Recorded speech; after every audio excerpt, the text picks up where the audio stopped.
শোক আর অধিকার আদায়ের দিন ঐতিহাসিক নাকবার ৭৮ বছর পরেও আগুনে পুড়ছে ফিলিস্তিন, বইছে রক্তের ধারা। দৃশ্যটি গাজার মূল শহরের। শুক্রবার গাজা সিটির একটি আবাসিক ভবন ও গাড়িতে আকস্মিক হামলা চালায় ইসরায়েলি সেনারা।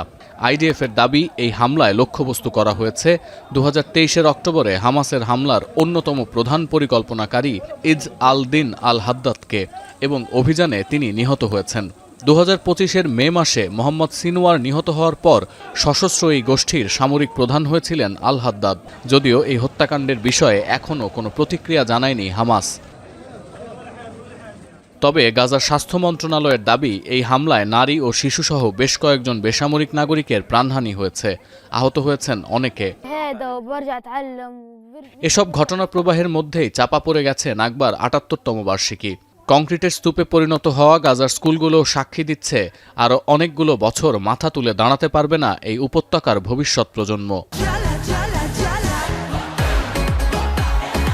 এদিকে ফিলিস্তিন সংকট, নাকবা দিবস ছাড়াও আলোচনার কেন্দ্রে এখন বিশ্বের বৃহত্তম সঙ্গীত প্রতিযোগিতা ইউরোভিশন। ১৯৫৬ সাল থেকে শুরু হওয়া এই প্রতিযোগিতায় ইউরোপ এবং এর বাইরের দেশগুলোর শিল্পীরা নিজ নিজ দেশের প্রতিনিধিত্ব করে মৌলিক গান পরিবেশন করেন। এরই চূড়ান্ত পর্ব আজ, যেখানে আছে ইসরায়েলি প্রতিযোগীও। গাজায় ইসরায়েলি আগ্রাসন ও গণহত্যার প্রতিবাদে এরই মধ্যে আয়োজক দেশ অস্ট্রিয়ায় শুরু হয়েছে প্রতীকী প্রতিবাদ। রাজধানী ভিয়েনায় ইউরোভিশন বিরোধী কনসার্ট আয়োজনে অংশ নিয়েছে ফিলিস্তিনপন্থী নাগরিকরা। এই মঞ্চ গণহত্যাকারীদের নয় এমন শিরোনাম রাখা হয়েছে আয়োজনের। জোরদার করা হয়েছে নিরাপত্তা ব্যবস্থা। এরই মধ্যে ইউরোভিশনের ৭০তম আসরের সরাসরি সম্প্রচারের সিদ্ধান্ত থেকে সরে এসেছে স্পেন, নেদারল্যান্ডস, আয়ারল্যান্ড সহ ৫ দেশ। পাশাপাশি অনুষ্ঠানে অংশ নেওয়া থেকে বিরত থাকার এই সিদ্ধান্তকে পূর্ণ সমর্থন দিয়েছেন স্পেনের প্রেসিডেন্ট পেদ্রো সানচেজ।